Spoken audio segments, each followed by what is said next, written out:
허환구의 라디오 오늘. 여러분 안녕하십니까, 허환구입니다. 오늘부터 여야의 명운을 건 6.1 지방선거 공식 선거운동이 시작됐습니다. 여야는 이번 지방선거 주요 승부처의 하나인 인천의 지도부가 총집결해서 선거운동에 본격적으로 뛰어들었는데요.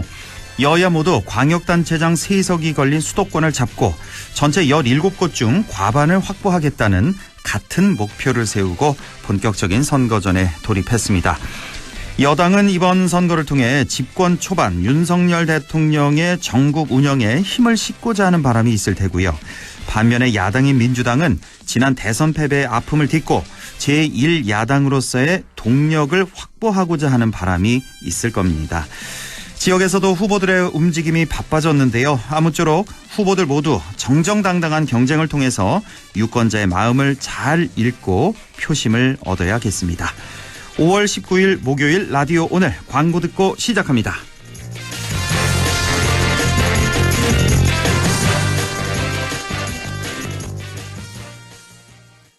아이유입니다. 어쩌면 우리는 지구 위에서 우리란 말을 가장 많이 쓰는 사람들 아닐까요? 우리 남편, 우리 손주, 우리 회사. 소중한 우리를 위해 우리가 바꾼다. 우리 마음속 첫 번째 금융, 우리금융그룹. 6월 말이면 개별 서비스 인하 혜택도 끝나는데 요즘 신차 계약하면 얼마나 오래 걸려요? 방금 주문하신 쌍용자동차 나왔습니다. 완전 빠르네요. 5월 쌍용자동차 계약 시 대기업 시 바로 픽업. 선수율에 따라 최대 36개월 무이자도 가능하대요. 5월엔 쌍용자동차 전시장으로. 자, 던졌습니다. 돌직구인가요? 이건 처음 보는 철직구네요. 돌직구보다 빠른 주문과 배송 속도, 눈앞에서 확 떨어지는 가격까지. 이 놀라운 선수가 누구죠? 국내 최초 온라인 철강직구 쇼핑몰 스틸 1번가. 말씀하신 순간 철직구 오가네요. 스틸 1번가. 네, 라디오 오늘 목요일 순서 시작합니다. 일부 과거의 정치사에서부터 현재 정치 현안까지 지역의 눈으로 바라보는 천용길의 정치 TMI, 뉴스민 천용길 편집장과 함께하겠고요. 2부 이슈 오늘에서는 6.1 지방선거에 출마하는 후보들을 만나보고 있죠. 오늘은 무소속 배대윤 청송군수 후보를 연결해서 함께 얘기 나눠보겠습니다. 이어서 이인철의 시사경제 참 좋은 경제연구소 이인철 소장과 함께하겠습니다. 라디오 오늘 생방송 놓치신 분들은 유튜브로도 다시 들으실 수 있습니다. 많은 애청 바랍니다.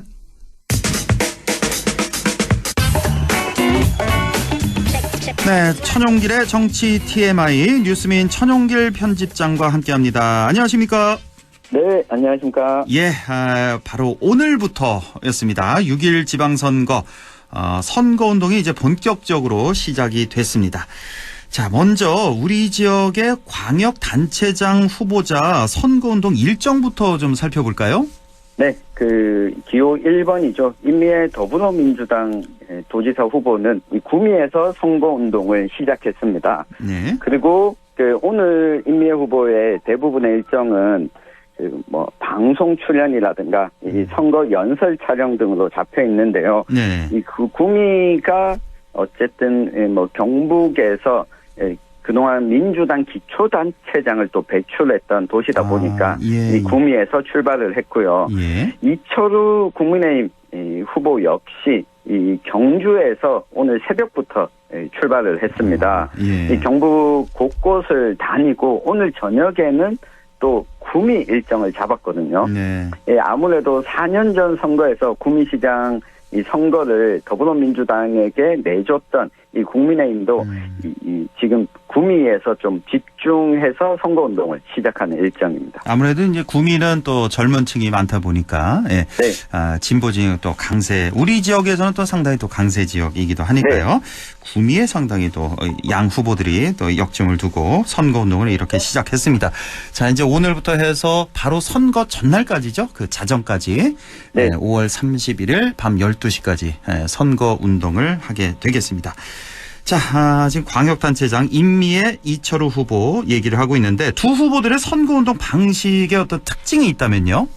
네, 일단 이철우 후보의 경우에는 아무래도 지난 4년 동안 도정을 책임졌던 만큼 이 곳곳을 이 경북 전역을 직접 누비면서 선거운동을 시작했습니다. 네. 이번에 뭐 소위 이 선거대책위원회를 뭐 국회의원들이나 다양한 인사들로 크게 꾸리지 않았고 이 도민이 곧 이 캠프다라고 아주 이 소수의 인원들로 경북 전역을 누비기 시작을 했습니다. 네. 본격적인 선거운동 전 단계에서는 울릉군에서 또 방문을 하면서 경북 23개 시군을 다 챙기겠다. 네. 이런 이 전략을 세우고 있고요. 예.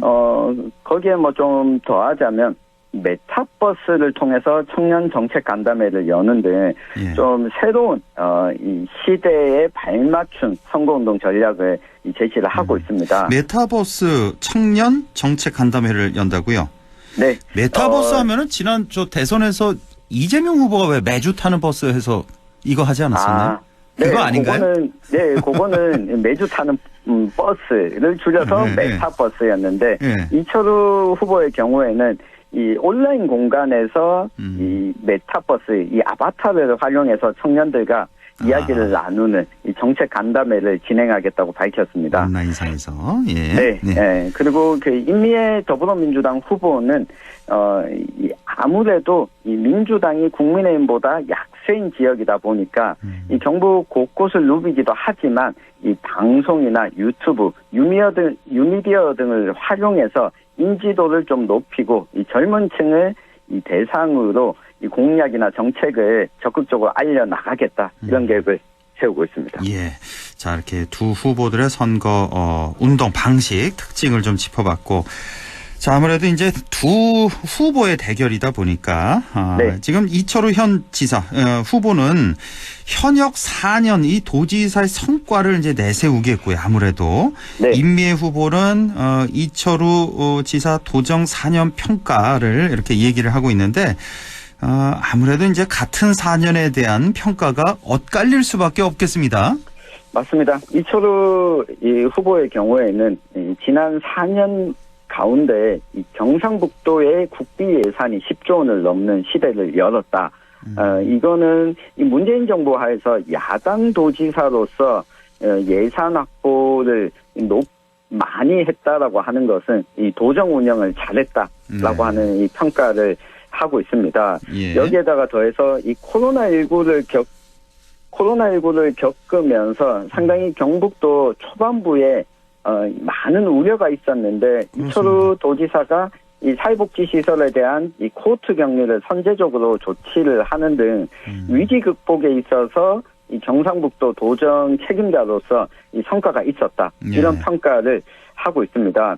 여기에다가 이 통합신공항을 추진해냈고 윤석열 정부와의 협력. 이 지난 4년은 야당 도지사였다면 이제는 여당 도지사가 될 수 있다. 적극적으로 경북이 이 윤석열 정부가 또 통합신공항을 경북의 1호 공약으로 약속했던 만큼 이 성과를 더 내기 위해서 지지해달라. 이런 전략을 세우고 있습니다. 예, 지난 4년 성과를. 그러니까 이철우 후보 같은 경우는 이제 국비 예산 10조 원 시대를 열었다, 경북이. 그다음에 코로나 위기 잘 극복하지 않았냐. 그리고 통합신공항 추진. 그리고 윤석열 정부의 협력을 강조했고, 반면에 임미애 후보 같은 경우는 지난 4년 평가, 뭐 아무래도 좀 비판적이 될 수밖에 없을 텐데요. 네, 그렇습니다. 그 임미애 후보가 그 여러 언론을 통해서도 이야기하고 있는 것이 이철우 도지사의 도정을 가장 잘 아는 것이 이 본인이다. 이철우 도지사의 지난 4년을 평가하자면 이 무능각, 무책임의 도정이었다. 이런 평가로 시작을 합니다. 그래요. 예. 네, 그 첫 번째로 꼽는 것이 이 통합신공항 추진인데 이철우 지사는 이걸 성과로 제시했는데 현재 이 통합신공항 추진이 아직까지는 속도를 못 내고 있습니다. 이 속도를 못 내는 이 첫 단추를 이철우 도지사가 잘못 깨었다라고 지적을 하고 있고요. 그리고 지금 경북의 23개 시군 중에 마치 통합신공항 추진을 위해서라면 이 군위군을 대구시에 편입하는 것이 이 선제 조건처럼 인식되고 있는 현실이 이철우 도지사가 이 갈등 조정을 제대로 하지 못했다. 이 부분을 계속해서 지적을 하고 있습니다. 예. 그리고 우리 북부 지역 청취자들께서는 많이 이야기를 들었을 텐데요. 대구 경북 행정통합에 대해서 예. 이철우 도지사가 허송세월을 보냈다. 이렇게 지적을 했습니다. 예. 임미애 후보의 이야기를 조금 더 설명을 하자면, 대구 경북 행정통합을 추진했지만 결국 실패하지 않았습니까? 네. 그런데 이철우 도지사가 대구 경북의 살길이라면서 통합을 추진했다가 이 막바지에는 이게 지방정부가 할 일이 아니다. 중앙정부의 과제로 넘기겠다라고 지자체가 자체적으로 추진하겠다고 해놓고 이게 중앙정부의 과제다. 이러는 동안 부산, 울산, 경남은 메가시티를 추진하면서 오히려 경북이 한 발 뒤처졌다라고 평가하면서 앞으로 남은 선거 기간 동안 이 두 가지를 집중적으로 좀 비판을 할 이 작전입니다. 그렇군요. 임미애 후보로서는 이제 통합신공항 첫 단추 문제 지적하고 또 하나가 이제 행정통합. 행정통합에 너무 그 열정을 쏟았다 그동안에. 하지만 결과적으로는 허송세월이었다. 막판에 이제 중앙정부에 떠넘기는 이런 모습을 강하게 비판을 하고 있습니다.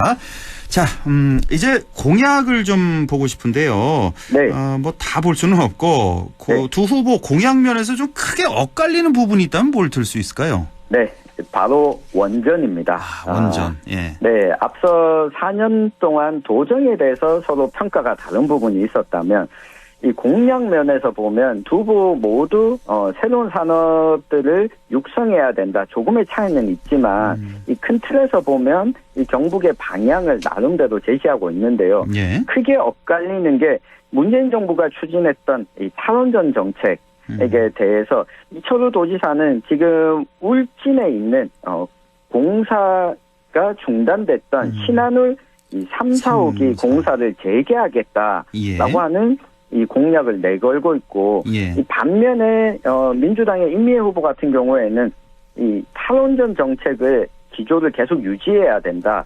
그리고 경북 지역에도 새로운 원전을 추가 건설하는 것이 이 과연 신년후를 내다봤을 때 필요가 있겠느냐라고 재생에너지 중심으로 전환해야 된다. 이런 방안을 제시하고 있어서 이 두 후보가 가장 엇갈리는 부분입니다. 가장 엇갈리는 부분 바로 원전 부분. 우리 울진에 있는 신한울 3, 4호기 이제 건설을 재개할 것인지 말 것인지. 그러니까 소속 정당의 주장과 정확히 일치를 하네요. 두 후보가. 그렇죠? 그렇습니다. 뭐 정당의 주장과도 일치를 하고 있고 그러면서 그 에너지원을 무엇으로 활용할 것인가 세부 공약에서도 좀 큰 차이를 보이고 있습니다. 그렇습니다. 예. 자, 광역단체장 후보자들 이렇게 좀 짚어봤는데요. 바로 다음 주 월요일, 화요일입니다. 이틀 동안 저희 라디오 오늘에서 또 이 후보들 만나볼 테니까요. 다음 주 월요일은 민주당 임미애 후보, 화요일은 국민의힘 이철우 후보 인터뷰 예정돼 있습니다. 그때 좀 더 자세히 제가 물어보도록 하겠습니다. 자, 이번에는 교육감 후보를 좀 볼까요? 이제 3파전으로 치러지잖아요. 교육감 후보들 세 후보의 공약도 좀 살펴봤으면 좋겠는데 각각 각 후보들의 특징이 있다면 뭘 들 수 있을까요? 네, 이번 교육감 선거, 전국 교육감 선거가 아주 지난 선거보다는 좀 특색이 있습니다. 아, 그래요?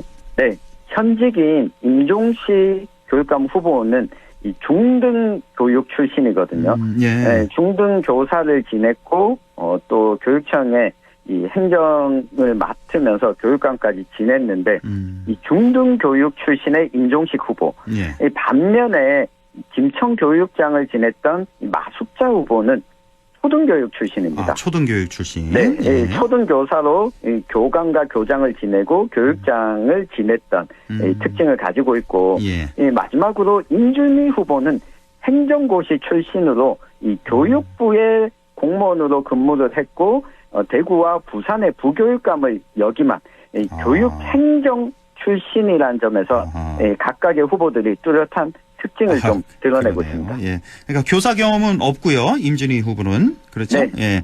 그러니까 임종식 마숙자 후보는 이제 중등, 초등 교사 출신, 그리고 임준희 후보는 교육행정 출신이라는 거, 이런 특징이 좀 있네요. 네. 공약도 좀 몇 가지씩 좀 살펴볼까요? 네, 예, 공약을 살펴보면 아까 제가 말씀드렸던 특징들이 조금 묻어나 있는데요. 예. 임종식 후보의 경우에는 융합 진로 체험 교육관을 1호 공약으로 제시했습니다. 예. 이게 뭐냐면 학업에 좀 흥미를 잃은 학생들에 대해서는 기존에 우리가 학교에서 가르치는 이 국영수, 사회나 과학 중심으로 교육을 할 것이 아니라 네. 미용이나 게임, 그리고 새로운 콘텐츠 제작까지 좀 새로운 직업군에 대해서 집중적으로 교육을 받을 수 있도록 이 경북교육청에서 기숙형 학교를 운영하겠다라고 하는 걸 제시하고 있는데 예. 이걸 뭐 들어보시면 역시 이 중등 교육 출신이다 보니 진로를 염두에 두고 있는 이 청소년기의 학생들을 대상으로 한 좀 공약을 내세우고 있고요. 예. 네, 임준희 후보의 경우에는 이게 교육행정가 출신으로서 장점을 드러내고 있는 것 같은데요. 경북 지역에서 좀 많은 지역이 겪고 있는 문제가 학생 수가 줄어들면서 폐교 위기에 놓여진 학교들이 많다는 겁니다. 그렇습니다. 네, 때문에 임종식 교육감이 지난 4년 동안도 뭐 자유학구제와 같은 공약을 내세웠는데, 임준희 후보는 폐교 위기에 이 소수 인원의 학교를 이 각각의 특색 학교로 지정을 하고 육성을 하겠다라고 이 공약을 제시하고 있고, 이 등하교 시에 학생들이 좀 안심하고 이 차량과 이 교통사고 위험이 없는 안심 픽업존을 신설하겠다라고 공약을 하고 있습니다. 예. 이 마지막으로 이 마숙자 후보의 경우에는 초등교육 출신이라고 말씀을 드렸는데요. 이 품성교육을 위한 교육 인프라를 구축하는데, 이 품성교육을 기존에 있는 교사들만 하는 것이 아니라 지역사회 내에서 다양한 역량을 가지고 있는 주민들이 함께 좀 참여해서 학생들의 품성교육을 할 수 있도록 하겠다. 이런 공약을 제시했고, 그리고 경북 도내에 있는 향토기업이나 사회적 기업과 연계해서 이 급식을 운영을 하도록 하겠다. 이 이야기는 이 일종의 우리가 학교가 사라지는 이유는 이 학생 수가 없어서인데, 이 학교뿐만 아니라 주변의 일자리나 생활환경, 경제 여건이 개선이 돼야지 학교에 학생을 보내는 부모도 살지 않겠습니까? 그렇죠. 이런 부분에서 마숙자 후보는 지역사회가 같이 성장해야 학교도 성장할 수 있다. 공약을 제시하고 있습니다. 네, 그렇군요. 뭐 특징적인 공약 한 가지씩만 좀 다시 한번 제가 정리를 하자면, 임종식 후보는 융합 진로 체험 교육관을 설치하겠다. 그래서 학업에 흥미 잃은 학생들 대상으로 뭐 기숙형으로 이렇게 운영을 하겠다는 공약이고, 임준희 후보는 폐교 위기 학교를 특색 학교를 육성하겠다. 마숙자 후보는 품성 교육을 위한 교육 인프라를 구축하겠다. 향토기업 육성하겠다. 사회적 기업 연계한 급식을 제시했다. 이렇게 정리할 수가 있겠네요. 세 후보 모두 보수 교육감들이죠? 그렇습니다. 그렇죠. 세 후보 예. 모두 보수 성향임을 내세우고 있습니다. 이번에는 진로 성향 그 교육감 후보는 없고요. 네, 경북에는 진보 성향 교육감 후보는 출마하지 않았습니다. 예. 자, 교육감 선거 역시 현역 임종식 후보와 또 도전자 두 후보가 맞붙는 만큼 4년 평가가 엇갈릴 것 같은데요. 어떤 부분이 또 쟁점이 될까요? 네, 경북교육이 가지고 있는 기본적인 지금 문제점, 해결 과제에 대해서는 세 후보 모두 조금씩 차이는 있지만 큰 틀에서는 다르지 않는 방향성을 가지고 있거든요. 예를 들면 학령 인구 감소라든가, 그리고 이 경북 지역의 학생들에 대한 뭐 인성 교육이라든가 이 부분은 큰 차이가 없는데, 이 결국 이 4년 동안 임종식 교육감이 교육을 이끌어 왔는데, 최근 들어서 올해 그리고 지난해 임종식 교육감이 여러 가지 의혹으로 경찰의 수사를 받고 있습니다. 예. 네, 올 3월에는 임종식 교육감의 안동 관사도 압수수색이 있었고요. 예.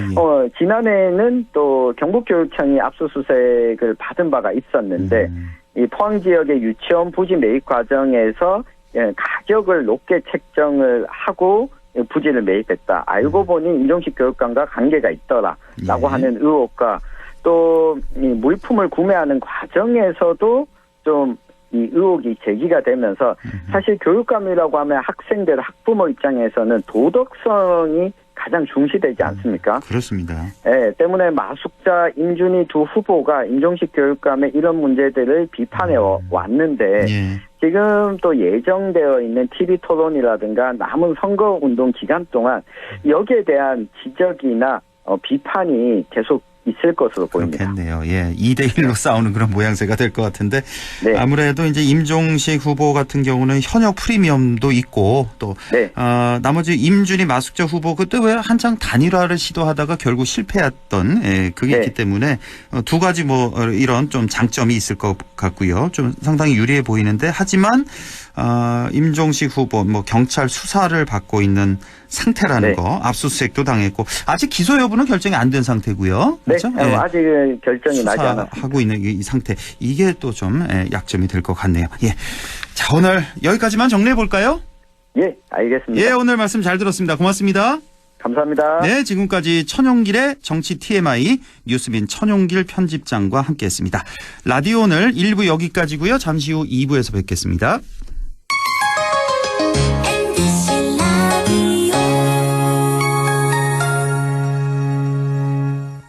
가구 살 땐 꼭 한번 가보자.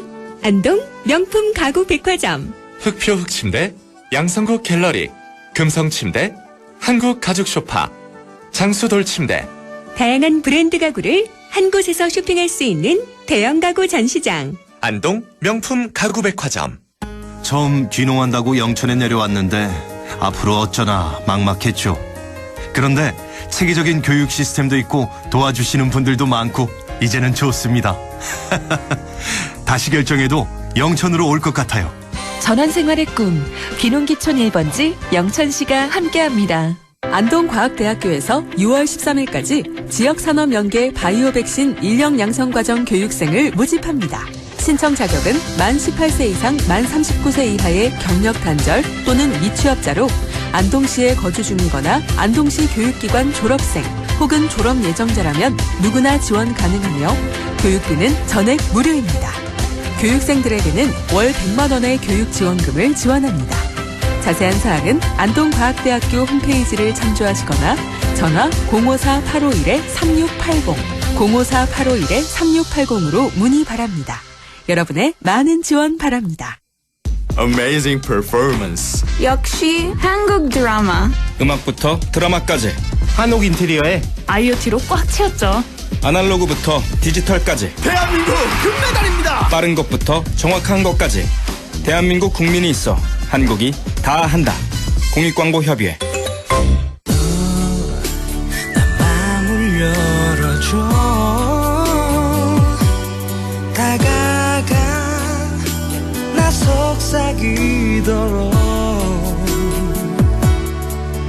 언제나 나 생각으로 행복해야 해요. MBC 라디오 100.1 MBC 라디오.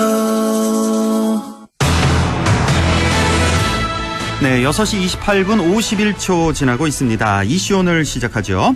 6일 전국 동시지방선거 오늘부터 공식 선거운동이 시작됐죠. 이제 꼭 13일 앞으로 다가왔는데요. 이번 선거에 출마하는 후보들 만나보고 있습니다. 오늘은 무소속 배대윤 청송군수 후보를 만나보겠습니다. 배대윤 후보님 안녕하십니까? 예, 안녕하세요. 예, 반갑습니다. 청송군수 선거에 출마를 결심하셨는데요. 우선 청송 군민들에게는 낯이 많이 익은 후보긴 하지만 그래도 다시 한번 자기 소개를 좀 해주시죠. 예, 존경하는 청송 군민 여러분, 안녕하십니까? 이번 6월 1일 실시하는 총선 군수 선거에 출마한 기호 4번 배대윤입니다. 네, 기호 예, 4번 무소속 배대윤 후보. 배대윤 후보님은 그 청송 군수 경험이 있으시잖아요. 예, 그렇죠. 언제였죠? 그 임기가? 2002년부터 예. 2006년까지 4년간 예. 민선 3기 청송 군수를 역임했습니다. 민선 3기 2002년부터 6년까지 예. 3기 군수를 역임하시고 이번에 이제 재선에 도전을 예. 하시는 건데 예. 출마를 결심하시게 된 뭐 특별한 이유 좀 여쭤볼게요. 예. 그 최근 청송 군정은 많은 파행과 제보를 하고 있다고 생각합니다.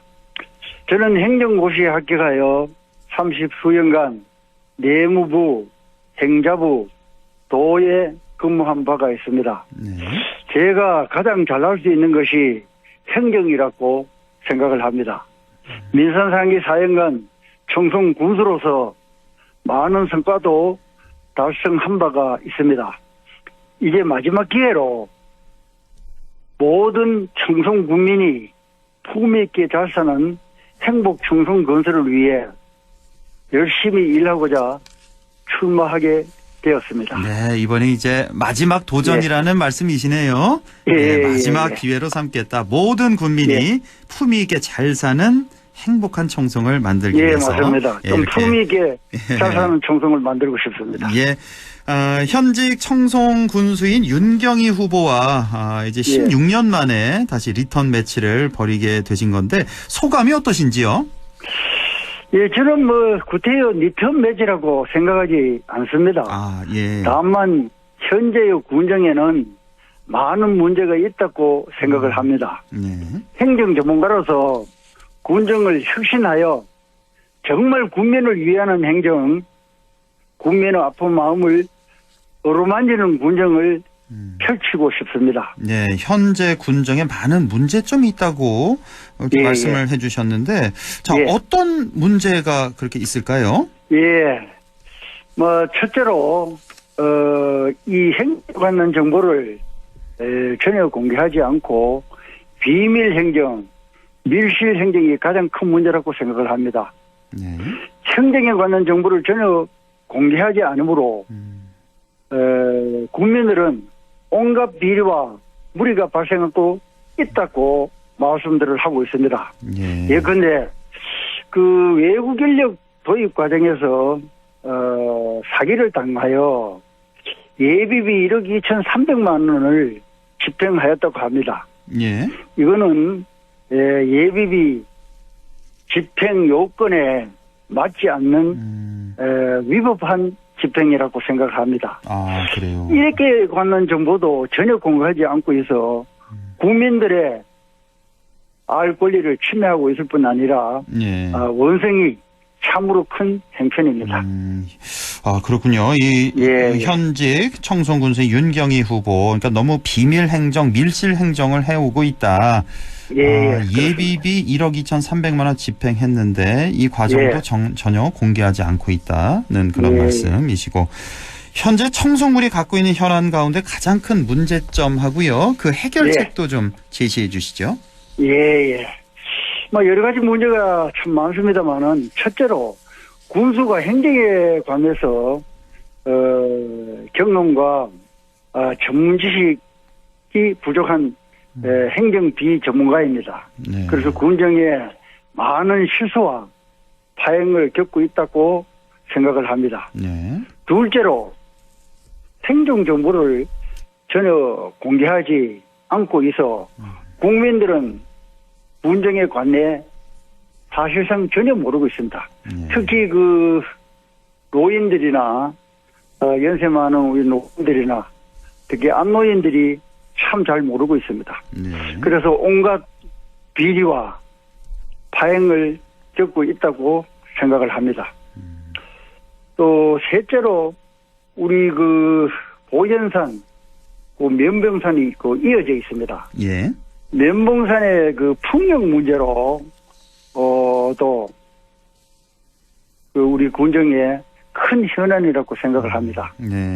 풍력에 관한 그 모든 정보를 조속히 공개를 하고 또 그 피해 주민 또 그 풍력을 건설하는 회사 이런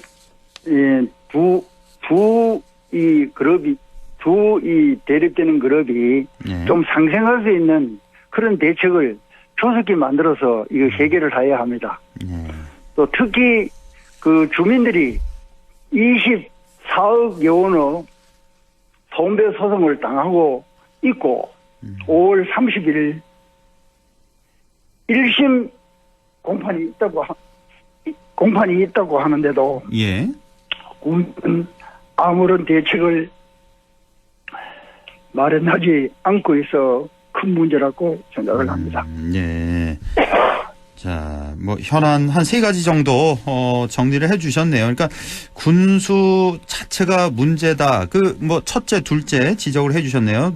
행정 비전문가라는 점 그리고 비밀 행정 아까도 말씀하신 비밀 행정을 하고 있다. 이게 2가지 문제가 있고 또 하나 현안은 이제 면봉산 풍력 문제 이것도 이제 배대윤 후보님이 당선되면 다 해결해 나가겠다. 근절해 나가겠다. 비리도 근절하고. 자, 이런 말씀을 주셨고 뭐 여러 가지 공약 중에 핵심 공약 한 가지만 좀 소개해 주신다면요. 그 제가 11대 공약을 이미 그 발표를 한 바 있습니다. 그 중에서도 뭐 구태여 말씀 다 중요하지만 구태여 말씀드린다면 사과 유통공사를 지금 개인 기업에 임대를 하고 있습니다. 그래서 많은 문제점이 발생하고 있어서 이 유통공사를 해소를 하여 군수가 직영을 하고 직영으로 운영을 하고 또 사과 유통자금 500억 원을 지원하도록 하겠습니다. 그래서 그 고령 농가 또 소규모 농가의 이 사과 판매로 인한 어려움을 또 완전 해소를 하고 또 청송 사과의 적정 가격을 또 유지를 하고 명성을 발전시켜 나가도록 하겠습니다. 뭐 여러 가지 공약 중에 그 외에 뭐 조항산 음악계 신설, 청송 도부 보건도 아주 뜻깊은 공약이라고 생각을 합니다. 뭐 핵심 공약 사과 유통공사를 군수 직영으로 하겠다는 공약 내세우셨고 해수에서 군수 직영으로 운영하겠다. 향후에 군수가 되신다면 어떤 점에 중점을 두고 군정을 이끌어 나가시겠습니까? 뭐 첫째로 이 국민을 위한 행정을 좀 해야 되지 않겠나 이렇게 생각을 합니다. 국민의 아픈 마음을 또 어루만지고 있는 군정을 실시하도록 하겠습니다. 또 둘째로 행정에 관한 정보를 100% 완전 공개를 해서 비리와 부정을 근본적으로 근절하도록 하겠습니다. 셋째로 공직 분위기를 쇄신하여 공직자도 국민을 지키면서 열심히 일하고 또 국민을 위해 일하는 가운데 보람을 느끼도록 해나가겠습니다. 군민을 위한 행정하겠다, 투명 행정하겠다, 그리고 공직 분위기를 쇄신하겠다라는 말씀까지. 자, 이제 마지막 질문인데요. 우리 지역민들 또 유권자들에게 당부하고 싶은 말씀이 있다면 해주시죠. 존경하는 청송 국민 여러분, 이번 청송 군수 선거는 향후 청송 발전에 중요한 계기가 되는 선거라고 생각을 합니다. 국민 여러분들께서 청송 발전과 국민의 행복에 실질적으로 기여할 수 있는 행정 전문가인 저 배대윤을 선택하여 주시길 간곡히 당부 말씀 올립니다. 대단히 감사합니다. 오늘 선거운동, 공식 선거운동 첫날이었는데요. 오늘 운동을 어떻게 시작하셨어요? 우리 지역에 오늘 그 청송하고 그 안덕면이 있습니다. 청송읍 안덕면 시장이 있는데 거기서 유세를 하고 진보에서 동으로 다니면서 좀 유세를 했습니다. 오늘 뭐 말씀도 또 많이 하시고 큰 소리도 내고 하셔야 돼서 오늘 목 상태가 조금 안 좋으신 것 같네요. 뭐 그렇게 됐습니다. 미안합니다. 자, 끝까지 아닙니다. 끝까지 선전하시고요. 오늘 말씀 잘 들었습니다. 고맙습니다. 감사합니다. 지금 감사합니다. 예, 지금까지 무소속 배대윤 청송군수 후보를 만나봤습니다. 라디오 오늘에서는 청취자 여러분의 참여를 기다리고 있습니다. 우리 지역에서 발생한 사건 사고 소식이나 함께 토론하고 싶은 내용을 안동 MBC 홈페이지 라디오 오늘 게시판에 올려주시기 바랍니다. 전화와 문자 참여도 하실 수 있습니다. 전화는 851국에 7191번, 문자는 샵 0913번으로 보내주시면 됩니다. 문자는 단문 50원, 장문 100원의 정보 이용료가 있습니다. 여러분의 많은 참여 바랍니다.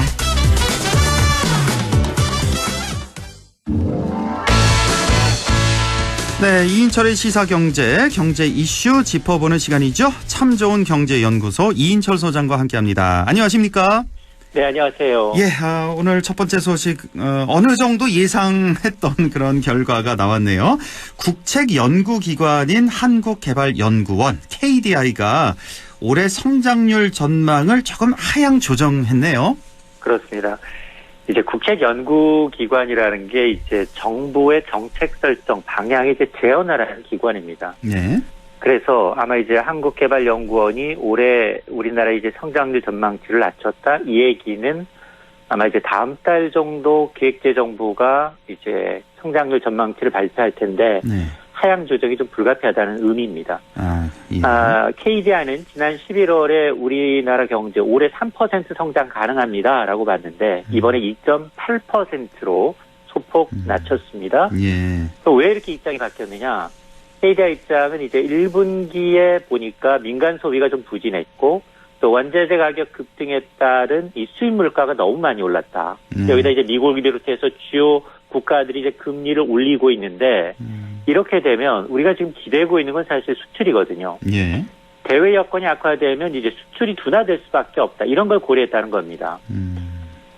그런데 이제 KDI 전망치 2.8%를 좀 다른 기관과 좀 비교해 보면 물론 이제 국제통화기금이나 이제 뭐 S&P의 경우에는 뭐 한 2.5% 가장 낮게 보고 있고요. 예. 또 OECD나 경제협력개발기구, 정부, 한국은행은 한 3%로 보고 있기 때문에 이 중간 정도가 되는데 문제는 뭐냐? 올해보다 내년이 더 걱정이라는 겁니다. 아, 그렇습니까? 내년에도 민간 소비가 뭐 견실하게 회복되는 유지가 되겠지만 그러나 대외 여건이 악화되면 수출 증가세가 둔화되면서 내년 연간 성장률은 올해보다도 낮은 2.3%로 내다봤습니다. 그렇군요. 예, 올해 전망치 2.8%, 내년은 이보다 더 낮은 2.3% 이렇게 경제 성장률 전망치가 나왔습니다. 물가 얘기 잠깐 해주셨는데 올해 뭐 우리나라 물가 전망치 상향 조정했다는 그 소식도 들어와 있고. 근데 또 하나 희망적인 건 그나마 내년에는 다시 2%대로 조금 안정화될 거라는 그런 전망도 있네요. 그렇습니다. 일단 올해 우리나라 물가 전망치 가운데 가장 높은 이 우려 수준이 나타났는데요. 네. KDI의 경우에는 올해 우리나라 물가 상승이 무려 4.2%로 내려왔습니다. 예.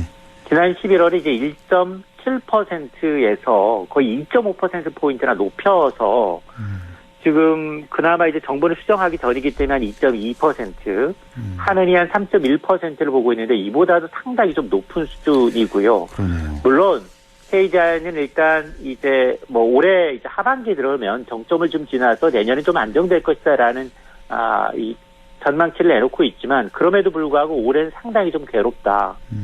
우리가 주로 수입하고 있는 이제 중동산 두바이의 경우에는 올해 평균 $105 정도. 예. 이렇게 되면 뭐 유가 급등에 따른 에너지 가격, 식료품 가격이 이제 상당히 높기 때문에 물가 상승 압력이 커서 당연히 이제 무섭게 뛰는 물가를 잡기 위해서는 한국은행이 기준금리를 점진적으로 높여야 한다라고 제안을 하고 있는데 그리고 또 하나가 지금 2차 추경 지금 논의 중인데요. 59조 규모가 과연 물가를 자극하는 거 아니냐라는 우려가 있는데 맞습니다. 예. KDI 입장은 2차 추경은 물가 상승률을 0.16%포인트 높이지만 오히려 성장률은 0.4%포인트 끌어올리는 효과가 있다라고 이제 물가보다는 성장률 쪽에 더 큰 무게를 싣고 있습니다. 2차 추경 59조 원 물가도 올리지만 하지만 우리나라 경제 성장률 더 많이 올린다는 거 또 이렇게 강조를 했네요. 올해 물가 4.2% 상승 예상을 했지만 사실 우리 국민들 체감 물가 상승률은 2자리 이상인 것 같아요. 그렇죠? 맞습니다. 지금 뭐 거의 다 물가가 올랐고 앞으로 더 오를 일만 남았다라고 이제 보고 있기 때문에 이제 미래 아직 반영되지 않은 게 이제 기대 인플레이션율 그리고 수입 물가, 생산자 물가인데요. 이게 다 지금 발표될 때마다 속속 최고치를 기록하고 있기 때문에 상당히 좀 우려스럽습니다. 그나마 뭐 내년은 조금 안정화될 것 같다면서요? 일단 KDI는 내년에 좀 안정화될 거로 보이는데 이런 게 지금 대외 요인이 너무 크다는 겁니다. 그러니까 뭐 예측을 할 수가 없으니까. 멈춰줘야 되고요. 그리고 지금 이미 파종 시기를 놓친 이 곡물 같은 경우에는 먹거리발 물가는 아마 상당 기간 지속될 가능성이 높습니다. 그러니까요. 참. 밀 얘기하시니까 그 인도였죠? 인도가 뭐 세계 생산량 2위라고 하는데 인도도 밀 수출 금지한다면서요? 맞습니다. 인도는 이제 좀 질이 낮은 그리고 이제 자국에서 대부분 이제 소화를 하고 전체 수출 물량은 크지가 않지만 그래도 이제 우크라이나하고 이제 러시아의 비중이 워낙 높았고 이들이 이제 생산 차질을 좀 그나마 좀 뒷받침해주지 않겠냐라고 기대를 했는데 역시 뭐 자국 물가 안정을 이유로 일단 이제 밀 수출을 중단하겠다라고 하니까 이것도 역시 우리는 뭐 직접적으로 밀을 인도에서 수입하지는 않지만 이제 상당히 좀 부담되는 뉴스입니다. 그렇겠네요. 자, 우리 정부가 미국이 지금 추진하는 주도하고 있는 인도 태평양 경제 프레임워크 IPEF에 출범 멤버로 참여한다는 방침이 있었는데 이거를 확정했다는 소식이 들어와 있네요. 맞습니다. 일단 이제 이 윤석열 대통령이 이제 바이든 미국 대통령과 이제 정상회담이 예정이 돼 있는데 이때 이제 IPEF 인도 태평양 경제 프레임워크 가입을 공식화하겠다라는 겁니다. 이 기구는 일단 이 반중국 연대 성격이 있습니다. 미국이 그동안 이제 글로벌 공급망과 인프라, 디지털과 신재생에너지 앞으로 미래 먹거리에 대해서는 중국의 의존도를 낮추겠다. 그러면서 아시아 태평양 지역의 이제 동맹 파트너들을 좀 규합해서 미국이 주도하는 경제 연대를 갖겠다는 겁니다. 오늘 24일 이제 미국은 이제 출범을 공식화하겠다라고 밝히고 있는 상황인데요. 이게 지금은 중국도 지금 중국 주도의 뭐 RCEP이라고 하는 영내 포괄적 경제 동반자 협정 그리고 이제 CPTPP라는 포괄적 점진적 환태평양 경제 동반자 협정 이것을 이제 주도하면서 지금 우방국들을 거의 많이 이제 좀 형성하는 양상이기 때문에 아마 이제 미국이 대항마 성격으로 이걸 갖고 가려고 하는 게 아니냐라는 건데요. 뭐 어쨌든 이 기구에는 지금 우리나라를 비롯해서 일본, 인도, 호주, 뉴질랜드, 싱가포르, 필리핀 대부분 이제 우방국들이 참여할 것으로 보입니다. 그래요. 여기 인도가 들어가나요? 인도가 참여할지 말지 결정이 안 된 걸로 알고 있었는데.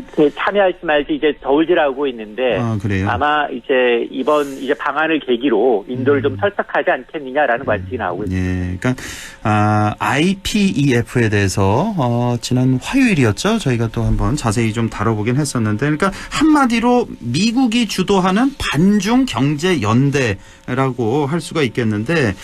중국은 당연히 뭐 이런 움직임에 대해서 아주 공개적으로 반대 입장을 표명하고 있고 지난번 그 왜 윤 대통령 취임식 때 방한했었던 그 중국 부주석 있잖아요. 근데 이 중국 부주석이 공개석상에서 뭐 아주 우리에게 아주 강한 요구, 강한 경고를 날려서 또 논란이 됐던 적이 있는데 중국으로서는 이 우리나라의 IPEF 가입 상당히 좀 반대하고 있죠. 맞습니다. 문제는 이제 중국의 견제가 만만치가 않다라는 점인데요. 우리가 이제 중국의 이 이른바 이제 목리, 사드 목리를 한번 당해봤기 때문에 아직도 지금 풀리지 않은 부분이 있습니다. 그렇습니다. 이 왕이 중국 외교부장이 지금 윤 대통령의 이제 이번 IPEF를 통한 공급망 협력 강화 방안에 대해서 논의하겠다라고 밝히니까 이미 반대하겠다. 한국의 참여가 이제 확정된 것으로 보이니까 이건 한미 공조 강화에 대해서 우려를 지금 전하고 있습니다. 사실 우리 정부의 입장에서는 아니다. 우리는 이제 경제적 차원에서 국익 차원의 결단이다라고 강조하고 있지만 받아들이는 중국의 경우에는 이거는 반중 노선에 동참하는 게 아니냐. 라는 겁니다. 예. 아마 이제 앞으로도 지속적으로 이제 외교 문제화 될 것으로 좀 보여서 이게 지금 지금까지는 이제 안보는 미국, 경제에 대해서 이제 중국의 의존도가 좀 있어 왔는데 이걸 좀 이 양비론을 하기에는 상당히 좀 어려운 입지가 돼버렸습니다. 그러니까요. 참 이 줄타기 외교라고 할까요? 뭐 양다리 외교라고 할까요? 그러니까 조금 전에 말씀하셨잖아요. 그 중국이 주도하는 경제협력체 우리가 이미 가입해 있잖아요. RCEP이라고. 여기 이미 가입해 있고 지금 말씀해 주신 미국 주도의 경제협력체 IPEF 여기도 이제 우리가 가입을 하고 이건 뭐 어떻게 되는 겁니까? 이제 미중 싸움에서 우리가 이렇게 뭐 양쪽에 다 동시 가입했는데 혹시 뭐 무슨 문제점은 없을지 뭐 이게 뭐 양다리 외교 잘 하고 있는 것인지 상당히 좀 궁금해요. 국민의 한 사람으로서. 그렇습니다. 지금 뭐 우리가 만에 하나 이제 IPEF에 빠지게 되면 지금 그동안 이제 트럼프 행정부에서는 개별 국가 간 그러니까 개별적으로 움직였다면 이번 동맹을 갖고 움직이는 바이든 행정부의 어떤 외교 정책상 상당히 불리합니다. 지금 이번에도 보면 바이든 대통령은 바로 첫 일정으로 삼성전자 방문하겠다는 거거든요. 예. 그거 뭐냐? 반도체 패권을 가져가겠다는 겁니다. 그런데 이 반도체 패권에 이미 일본 들어가 있고요. 대만 들어가 있고요. 뭐 미국은 자국의 기업들이니까 당연히 들어가 있고요. 여기서 빠지게 되면 우리도 상당히 좀 불안합니다. 일이 수성이 어려운 부분이 있거든요. 그래서 경제적 측면에서는 중국이 지금 주도하고 있는 기구에도 가입을 되지만 가입을 이미 했고요. 그리고 이제 미국이 주도하고 있는 이제 IPEF도 가입하지 않을 수 없는 입장입니다. 예, 그렇군요. 예. 자, 이제 벌써 내일이네요. 바이든 미국 대통령이 이제 방한을 하게 되는데 20일, 21일, 22일 이렇게 방한 일정이 있는데 첫 일정으로 삼성전자를 방문할 것으로 알려지고 있는데 여기서 또 뭘 요구하지는 않겠죠, 설마? 이게 뭐 바이든답다라는 건데요. 취임하자마자 반도체 웨이퍼 들고 코로나 국면이었습니다. 화상회의를 통해서 반도체 글로벌 기업 소집해서 세일즈 외교했습니다. 기억납니다. 예. 그렇습니다. 앞으로 이제 미국이 글로벌 반도체 공급 주도할 테니까 미국에다 공장 세우고 미국 근로자 채용해라. 그럼 인센티브 준다. 이게 요약 핵심이었거든요. 예. 여기에 자국 기업 인텔 비롯해서 삼성전자, 대만의 TSMC, 일본 기업까지도 대규모 투자하겠다라는 겁니다. 예. 화답을 했고요. 당시 삼성전자는 미국 텍사스주에 20조 원 규모의 파운드리 생산 공장을 새로 만들겠다. 라고 이제 발표를 했죠. 그러니까 바이든 대통령이 지금 첫 일정이 삼성전자의 평택 공장을 방문하겠다는 건데요. 여기가 의미가 있는 게 이 공장은 지금 부지 면적만 축구장 400개 규모입니다. 대단하네요. 2017년 7월에 방한했던 이제 트럼프 대통령이 여기 헬기 타고 이제 돌아봤는데 여기 공장 내려다보고서 방된 규모에 놀랐다라고 언급한 적이 있거든요. 여기는 이제 차세대 메모리뿐 아니라 초미세 파운드리 제품을 생산하기 때문에 여기를 방문한다라는 것 자체가 앞으로 모든 반도체 관련된 이제 주도권은 이제 미국이 이제 쥐겠다라는 아마 이제 이게 더 무서운 이유일 수 있습니다. 미국. 예, 알겠습니다. 한 1분 정도 남았는데요. 그 식용유 판매 개수 제한하고 있다는 이 소식 마지막으로 좀 전해 주실까요? 그렇습니다. 지금 대형마트하고 이제 이 온라인 이커머스 업체들 1인당 식용유 구매 개수를 제한하고 있고요. 일부 쇼핑몰은 지금 품절 사태입니다. 지금 뭐 인도네시아 파미 수출 중단했죠. 일부 품귀 현상 빚어지니까 사재기 조짐까지 일고 있는데요. 정부는 아직은 우리가 재고 좀 있다. 재고 좀 있기 때문에 가격 올릴 우려 없기 때문에 당분간 좀 사재기를 자제하라라고 이제 밝히고는 있지만 문제는 이렇게 되니까 이게 지금 늘 써야 되는 자영업자를 중심으로 해서 식용유 대란에 대한 우려의 목소리가 높아지고 있습니다. 예, 오늘 여기까지 보겠습니다. 참 좋은 경제연구소 이인철 소장과 함께했습니다. 고맙습니다. 네, 고맙습니다.